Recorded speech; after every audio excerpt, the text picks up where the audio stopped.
सुबह हम फिलिप्पियों की पत्री अध्याय 2 में से मनन कर रहे थे। हमारा विषय का थीम है दूसरा अध्याय का 15वां पद, दीपकों के समान चमके। विश्वासियों के लिए प्रबोधन है। विश्वासियों को इस पूरे संसार में कुटिल और भ्रष्ट पीढ़ी के बीच में परमेश्वर के निष्कलंक संतान बनकर संसार में ज्योति के समान चमको। इस वचन के संदर्भ को हमने सुबह देखा और उस बंदीगृह में है और विश्वासियों को लिखता है, जब मैं तुम्हारे साथ में था, आज्ञा पालन करता था, अभी मैं तुम्हारे साथ में नहीं, और भी अधिक तुम्हें आज्ञा पालन करना चाहिए। वो भी कैसा करना चाहिए? कांपते हुए और डरते हुए आज्ञा पालन करना चाहिए। एक मसीही विश्वासी को चमकना है। जैसे मैंने सुबह कहा, ईंधन जरूरी है और ये ईंधन पवित्र जीवन है। पवित्र जीवन के बिना आप चमक नहीं सकते हैं। पवित्र जीवन के बिना जो कुछ भी चमक होगा वो नकली होगा। चमक का मतलब कि हमने देखा, चमक का मतलब ये नहीं है कि लोगों का आकर्षण मेरे चेहरे के ऊपर हो।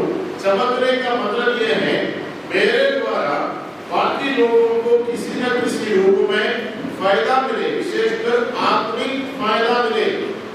और हमने सुबह देखा विश्वासियों के जीवन में दो प्रकार के डर के विषय में देखा। सबसे पहला डर ये होना चाहिए कि कहीं ऐसा ना हो कि मैं पाप करके मेरे प्रभु को, मेरे पिता को दुखी बनाया हो। ये डर हमेशा विश्वासी के अंदर रखना चाहिए, क्योंकि आपसे पूछताछ करने के लिए जरूरी नहीं है कि हर समय कोई आपके आगे पीछे रहे। ऐसा शायद समय आएगा, हमको नहीं मालूम। हमारे भारत में भी ऐसा समय आने का पूरा संभावना है कि इकट्ठा होना भी मुश्किल हो जाएगा। आपको पता है दुनिया में कितने देश ऐसा है जहां पर आज जिस प्रकार हम लोग आजादी के साथ इकट्ठे बैठे हैं, ऐसा इकट्ठा बैठने का अनुमति नहीं है। एक साथ मिलकर जोर से गाना नहीं गा पाते हैं। विश्वासी जब भी चाहते हैं तब मिल नहीं पाते हैं। बहुत सारे विरोध हैं, अवरोध हैं, रुकावटें हैं, कानूनी तौर से रुकावटें हैं। कितने ऐसे देश हैं, एक विश्वासी दूसरे विश्वासी को मिलना चाहते हैं पर मिल नहीं पाते हैं। एक साथ बैठकर संगति नहीं कर पाते हैं। सोचो कल को मेरे और आपके जीवन में ऐसा कुछ हालत आ गया, हम कैसे खड़े रहेंगे? जब हमारे पीछे धक्का देने के लिए कोई रहेगा नहीं, पूछने के लिए कोई होगा नहीं, प्रोत्साहन करने के लिए कोई रहेगा नहीं, हम कैसे खड़े रहेंगे? आप सोचिए उन देशों के विषय में जहां पर लोगों के पास अपनी अपनी भाषा में पढ़ने के लिए बाइबल भी नहीं है, या जिनके पास बाइबल भी है उनसे छीन लिया जाता है। वो पढ़ने के लिए है नहीं। चाइना में, चीन में बहुत से विश्वासियों के बारे में हम सुनते हैं। अंडरग्राउंड चर्चेस बोलते हैं, एक साथ मतलब बड़ी बड़ी झुंड में मिल नहीं पाते हैं। वे लोग शायद छोटे छोटे झुंड में आते हैं, गाना जोर से गा नहीं पाते हैं, बाइबल नहीं है। और ऐसे मिलते समय कितनी बार छापामार होता है, पकड़ कर लेकर जाता है, बंदीगृह बना देते हैं। और बहुत से वहां पर विश्वासी हैं जो समय मौका मिलता है बाइबल को कंठस्थ करते हैं।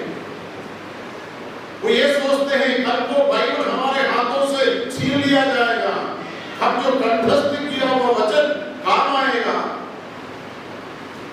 हमारे पास सुविधा है, एक एक घर में 3-3, 4-4 बाइबल है।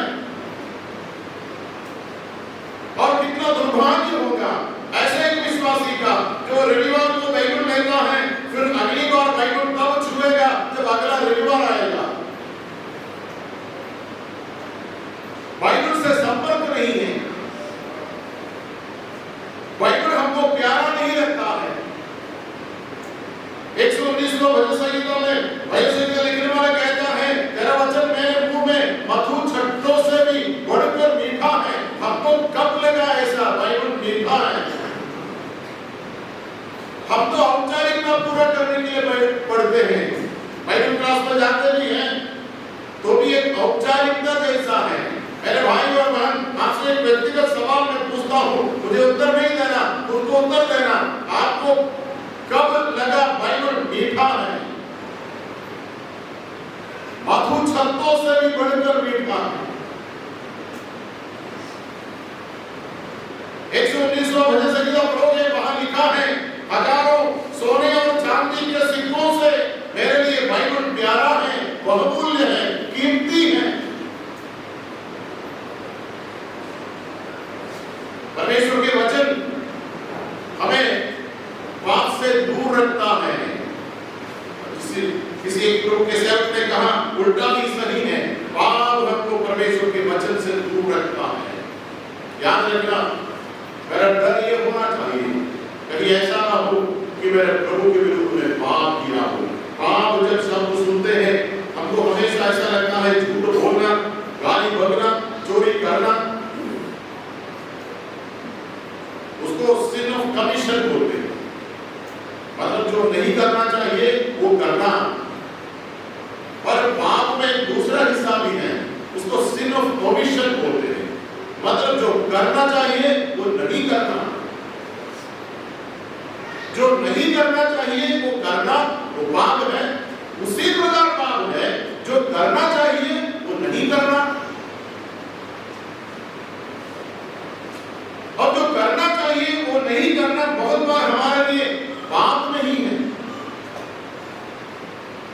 परमेश्वर के विरोध में पाप करके परमेश्वर के हृदय को दुखी बनाना मेरा और आपका सबसे बड़ा डर होना चाहिए। मैंने कहा, मुझे क्या होगा उससे बढ़कर मैं जब पाप करता हूँ, प्रभु को क्या होगा? दूसरा डर मैंने सुबह आपको बताया था, वो यह है कि जब प्रभु यीशु मसीह का आगमन आकस्मिक अचानक होगा, मैं कैसा पकड़ा जाऊंगा?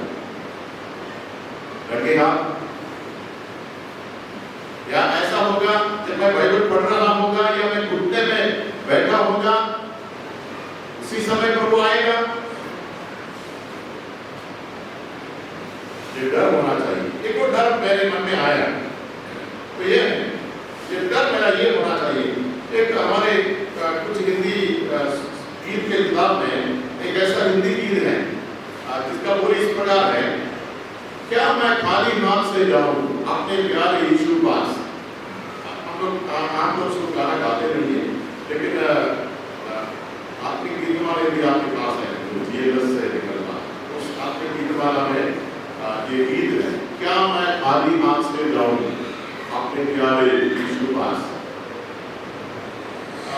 मेरे ख्याल से कुछ 1850 के आसपास ये गीत लिखा गया, मस्त है वो अनंती हैंड। मैंने ऐसे सुना है उस गीत के विषय में। एक जवान भाई, मेरे ख्याल से कुछ 25-26 साल के आसपास, उसको कैंसर हो गया और एकदम लास्ट स्टेज में मरने वाला, हॉस्पिटल में भर्ती। और ऐसे समय में कोई प्रभु के सेवक उनसे मिलने के लिए गया, सुसमाचार बांटा, और वो बिछौने पर प्रभु यीशु को उसने स्वीकार किया, पाप के बारे में पश्चाताप किया। सचमुच में उसका नया जन्म हो गया। डॉक्टर ने पहले से बोल दिया कि ज्यादा दिन रहेगा नहीं, उसको भी मालूम था मैं मरने वाला। मरने के मेरे ख्याल से कुछ ही दिन पहले ये प्रभु के सेवक फिर उनके पास गया, उनसे बातचीत करने के लिए। और प्रभु के सेवक को भी मालूम था कि ये ज्यादा दिन रहेगा नहीं। जाकर उनसे बातें करते करते प्रभु के सेवक ने इस जवान भाई से पूछा, भाई तुमको मरने के लिए डर है क्या? उसने कहा, सर बिल्कुल नहीं, बिल्कुल नहीं डरता, मैं मरने के लिए तैयार हूं, और मुझे एक बात का डर है। डर यह है जब मैं मर अगर अपने प्रभु के पास जाऊंगा ये खाली हाथ खड़ा होगा, उससे मैं डरता हूं। मैं अपने प्रभु के पास खाली हाथ कैसे रहूंगा? लगभग 2 महीने पहले उसका उद्धार हो गया, लेकिन बिछौने में हिल नहीं सकता है, चल नहीं सकता है, कुछ करने का लायक नहीं है वो। पर इस 2 महीने से उसने एक बात जान लिया, उद्धार पाना जरूरी है। पर प्रभु यदि एक व्यक्ति को उद्धार पाने के बाद इस जगत में रखता है, उसके पीछे एक उद्देश्य है। नहीं तो प्रभु उद्धार पाते पाते सीधा सीधा हम लोग को उठा सकता है ना। आप सोचिए, उद्धार पाने के तुरंत बाद यदि हमको प्रभु पर उठा लेता, अच्छा था। ऐसे एक व्यक्ति को आप याद करिए जो उद्धार पाने के उसी दिन प्रभु के पास गया है ना। उसका जो चोर जिसने पश्चाताप किया, उसको प्रभु ने कहा आज ही तू मेरे साथ स्वर्ग लोक में। आप थोड़ा अनुमान लगाइए, उसी दिन हो गया। पहले प्रभु मर गया, उसके बाद पीछे पीछे ये चोर भी मर गया। वो चोर उधर गया, वो एक प्रकार से अच्छी मृत्यु है, क्योंकि अच्छी मृत्यु में इसलिए बोलता हूं, उद्धार पाने के बाद एक भी पाप करने का उसको मौका नहीं मिला, और ये सच में अच्छी मृत्यु है। हम लोग उद्धार पाने के बाद पता नहीं कितना पाप किया, लेकिन उसने एक भी पाप नहीं किया। पाप नहीं किया मतलब मौका नहीं मिला, अच्छी मृत्यु। पर उसका दूसरा हिस्सा सोचो, क्या वो अच्छी मृत्यु है? ये सच्ची है कि उस दिन प्रभु के पास गया, पर यह भी सत्य है जब वो गया खाली हाथ गया।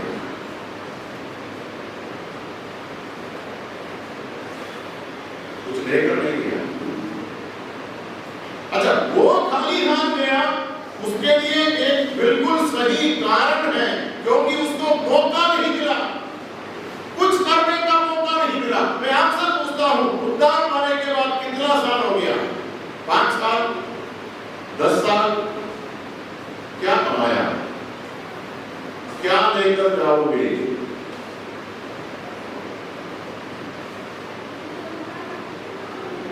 कैसे खड़े रहेंगे प्रभु के सामने?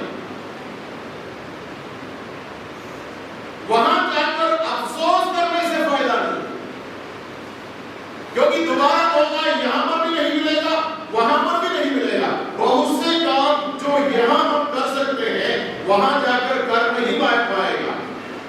प्रार्थना यहां कर सकते हैं आप, उधर प्रार्थना नहीं है। उपवास यहां कर सकते हैं, उपवास उधर ना तो उपवास है ना खाना पीना। सुसमाचार दूसरों को यहां बांट सकते हैं, वहां सुसमाचार बांटना नहीं होता है। मदद आप यहां कर सकते हैं, उधर किसी को मदद की जरूरत नहीं है। मौका यहां है, और इसलिए प्रभु रखा है। प्रभु इसलिए नहीं रखा कि यहां खाओ पियो मौज मस्ती करो, यहां इसलिए रखा है जब यहां से जाएगा कुछ हाथ में लेकर जाए। और पौलुस सावधान करता है, पौलुस सावधान करता है। पौलुस के द्वारा लिखा हुआ 1-2 पदों को हम पढ़ेंगे। कुरिन्थियों की पत्री में कई बातें पौलुस ने लिखा है, मैं 1-2 भाग आपको दिखाना चाहूंगा। पहला कुरिन्थियों अध्याय 3,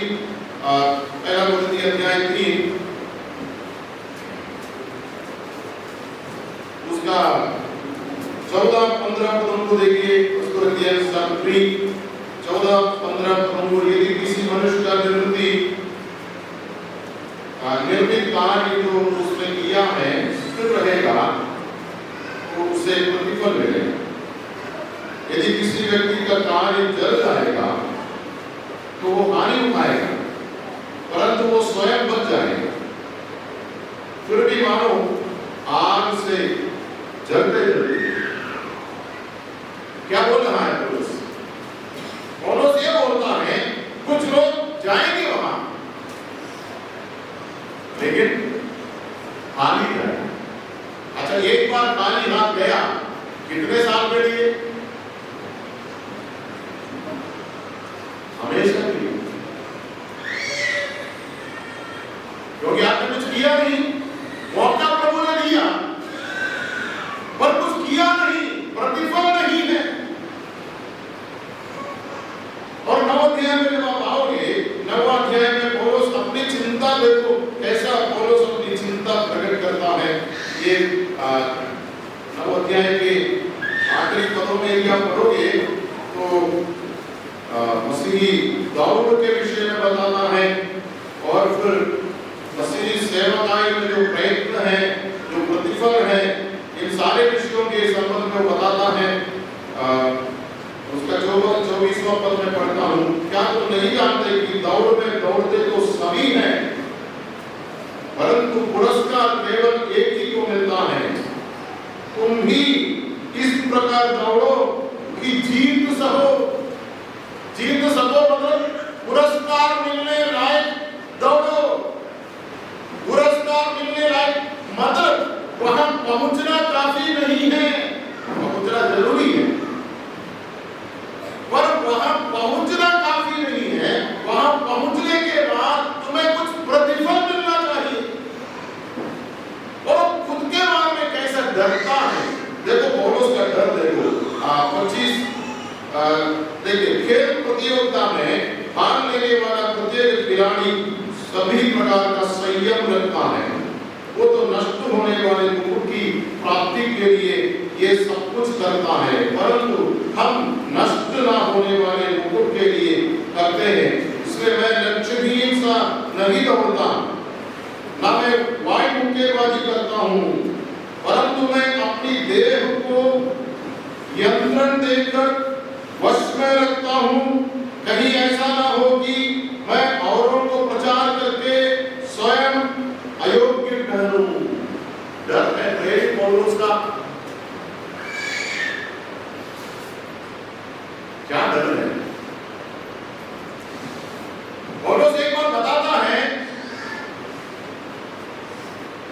हो सकता है, संभावना है उधर पहुंच गया लेकिन अयोग्य ठहर गया। मतलब क्या है?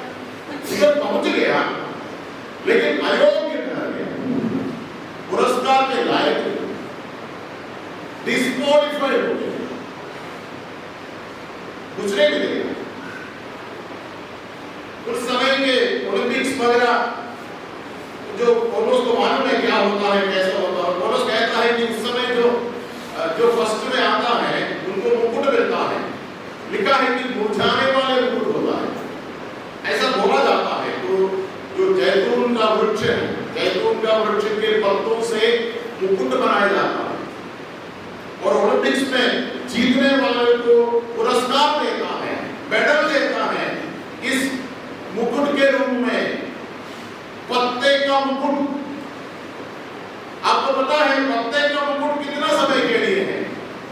मुरझाने वाला है वो, पर फिर भी किसी बड़े अधिकारी के हाथों से वो मुकुट सिर में रखा जाना बड़ा आदर की बात मानी जाती है। पर पौलुस कहता है यदि मुरझाने वाला मुकुट पाने के लिए लोग संयम रखते हैं, स्पर्धा में, प्रतियोगिता में भाग लेने वाले लोग क्या करते हैं? पहले से ट्रेनिंग करना पड़ता है ना, तैयारी पहले से करना पड़ता है। सुबह 5 बजे उठेगा, 4 बजे उठेगा, क्या करने के लिए? शरीर को तैयार करना है। बहुत सारे खाने पीने से दूर रहेगा, क्योंकि उनको मालूम है ये खाने से, ये पीने से मेरा शरीर को नुकसान करेगा, जो मेरे दौड़ को विपरीत असर करेगा। इसलिए मैं ये चीजें नहीं खाऊंगा, ये चीजें नहीं पीऊंगा, ऐसे चीजों से दूर रहेगा। उसको क्या चाहिए? मुरझाने वाला मुकुट चाहिए। जब मुरझाने वाले मुकुट पाने के लिए लोग इतना कष्ट उठाने के लिए तैयार हैं, पौलुस पूछता है कभी ना नाश होने वाला मुकुट पाने के लिए भाइयों बहनों तुमको कितना और परिश्रम करना चाहिए। में बोलता है। मैं क्या करता हूं? मैं मारता हूं, पीटता हूं, मारता हूं, कूटता हूं अपने शरीर को। फिर क्या करता हूं? उसको वश में रखता हूं, नियंत्रण में रखता हूं। क्यों? क्योंकि प्रतिफल पाने के लिए ऐसा करना जरूरी है। भाई बहन, ये एक भक्त का कामना है, ये एक भक्त का तमन्ना है। मुझे अपने प्रभु से मिलना है एक दिन, और मुझे अपने प्रभु के हाथों से प्रतिफल पाना है। उसके लिए मैं क्या करूंगा? मैं इस अपने ये शरीर है ना, इस शरीर का बहुत से मांग है। ये शरीर बहुत से बातों के लिए भूखा है। ये शरीर भोजन का भूखा तो है, उसके अलावा इस शरीर का बहुत से और प्रकार के भूख है, और हमेशा मेरा शरीर कुछ ना कुछ मांगता रहता है। मैं क्या करता हूं? मारता, कूटता और नियंत्रण में रखता हूं, वश में रखता हूं। मुझे मालूम है ऐसा नहीं करेगा तो नहीं करेगा। भाई बहन, बाइबल पढ़ने के लिए सुबह कितने बजे उठेंगे आप?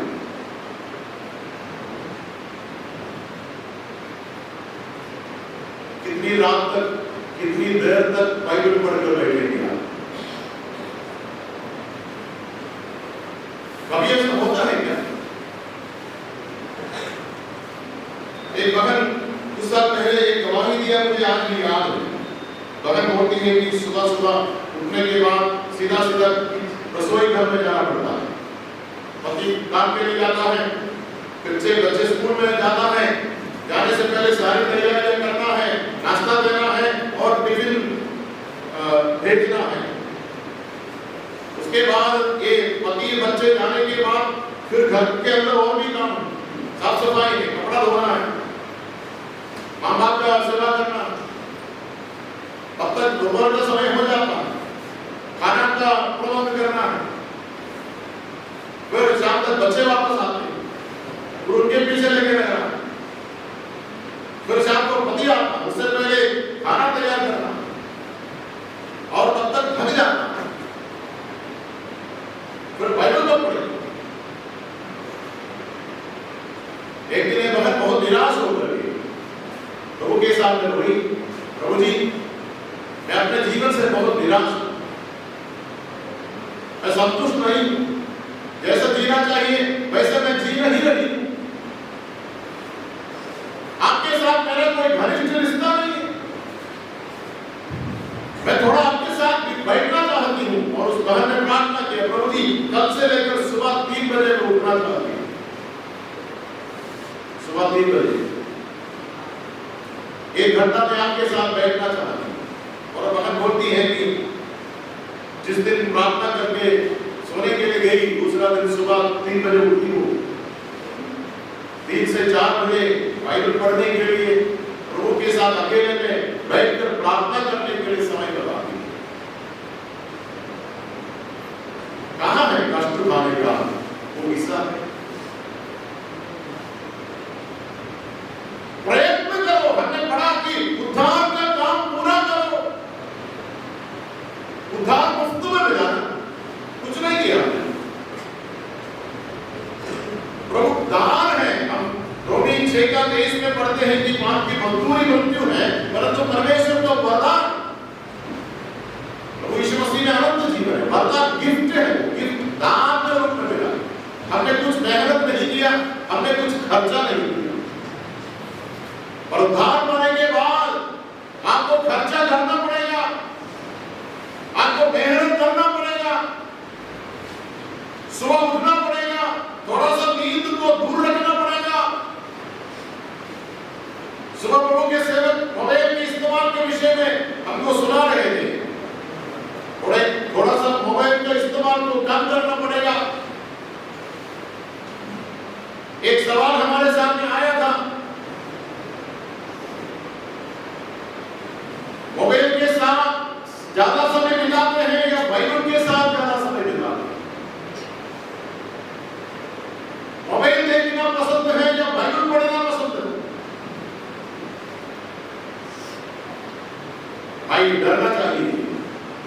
ऐसा ना हो कि प्रभु जब आएगा खाली हाथ खड़ा हो। मैंने आपको कहा कि ये शरीर मानता है, शरीर बोलेगा देखो ये मोबाइल है ना, तुम्हारे मन और तन को सुख देगा और देता। आप मोबाइल में देखने वाले बहुत सारी चीजें आपके मन और आपके तन को सुख देता है और वो शरीर बोलेगा, ये शरीर मांगेगा, ये शरीर का भूख है। पौलुस कहता है, पौलुस के जमाने में मोबाइल नहीं था, पौलुस कहता है कि मैं उसको मारता कूटता वश में रखता हूं। शरीर का हर मांग को मैं पूरा नहीं करता हूं।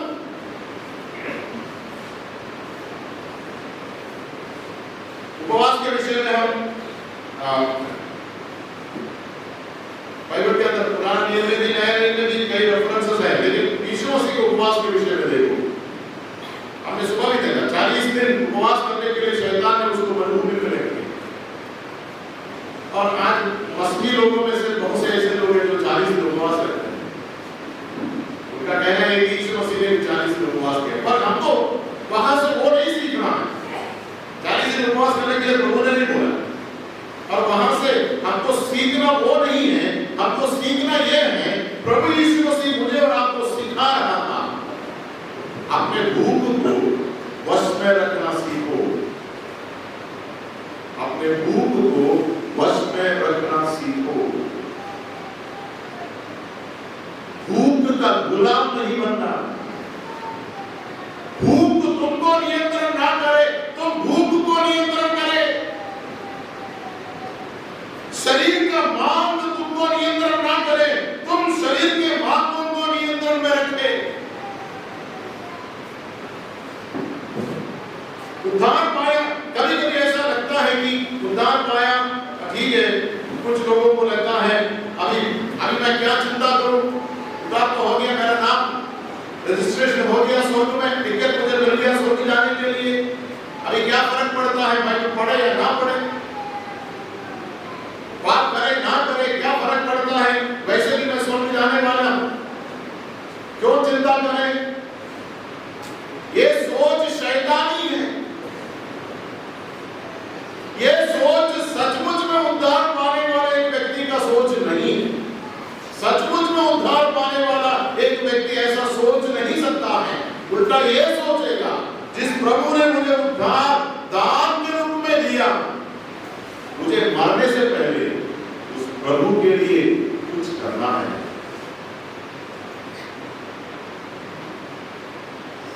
क्या मैं खाली हाथ से जाऊं अपने प्यारे यीशु पास? मौका प्रभु ने दिया। अलग अलग समय में हमारा उद्धार हुआ और उद्धार होने के बाद इतना दिन प्रभु ने मुझे और आपको रखना। प्रभु यीशु मसीह ने प्रतिफल के विषय में जब कहा, छोटी छोटी बातें प्रभु ने कहा। आपको याद है मत्ती 6 अध्याय में प्रभु ने कहा जब तुम प्रार्थना करते हो अपने कमरे में जाओ, अपने कोठरी में जाओ, बंद करो, फिर गुप्त में देखने वाले तुम्हारे स्वर्गीय पिता से प्रार्थना करो। फिर प्रभु ने कहा गुप्त में देखने वाला तुम्हारा स्वर्गीय पिता तुम्हें प्रतिफल देगा। क्या करने के लिए? प्रार्थना करने के लिए। मतलब आप बहाना नहीं बना सकते हैं, आप नहीं बोल सकते हैं मेरे पास पैसा नहीं, मैं पैसा कैसा दूं, जरूरी नहीं। मैं भाषण नहीं दे सकता हूं, मैं कैसे भाषण दूं, जरूरी नहीं।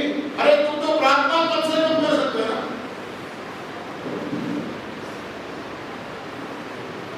प्रार्थना तो कर सकते हैं, अपना कमरा बंद करो, रहस्य में गुप्त में देखने वाले पिता के सामने प्रार्थना करो।